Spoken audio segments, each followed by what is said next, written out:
La notion revue de fin de mois vous permettra en tant que comptable de fermer plus aisément les livres de vos clients. Donc évidemment, la notion de revue de fin de mois, c'est une procédure qui vous permettra, étape par étape, avec des listes à cocher ou à accepter, qui vous permettra justement de ne rien oublier et d'être plus efficace lors d'une fin de mois. Donc lorsqu'on arrive dans la section revue de fin de mois, premièrement, le mois sera toujours le mois pour la fermeture de mois précédente. Donc, dans mon cas actuel, on est en novembre. Donc, le mois d'octobre est mon mois précédent que je suis en train de fermer. On a ensuite 3 étapes: revue des opérations, rapprochement de compte et revue finale. Donc, évidemment, on va commencer avec la notion revue des opérations. Donc, dans la revue des opérations, on va avoir certains problèmes non réglés, des opérations sans bénéficiaire, et on va avoir d'autres éléments qu'on peut ajouter ou modifier selon ce qu'on désire faire.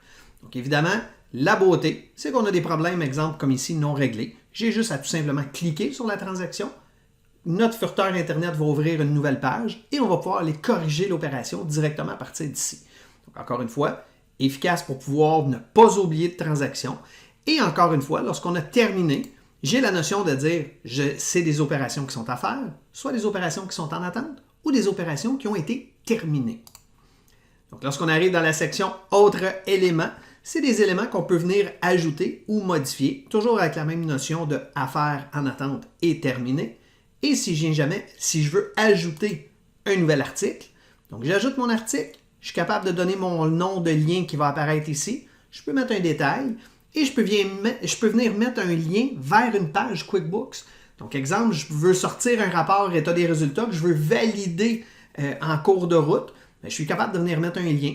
Et juste tout simplement en cliquant sur le lien, ça va m'amener directement vers cet endroit-là. Donc, une fois que j'ai tout créé mes informations, on enregistre tout simplement. Je vois maintenant que mon état des résultats est réapparu lorsque je vais cliquer sur rapport. Ça va tout simplement ouvrir mon rapport directement dans une nouvelle page. Et mon rapport est tout simplement sorti, donc on n'a plus besoin d'aller le configurer et le redemander à chaque fois. Ensuite, on arrive dans la section rapprochement de compte. Donc, encore une fois, il y a de l'information qui est pré-peuplée par QuickBooks. Donc, évidemment, on voit nos comptes bancaires, quels sont les comptes, les opérations non rapprochées et quelles sont les banques qui ont des rapprochements qui ont été effectués. Et encore une fois, la même notion d'article qu'on peut rajouter.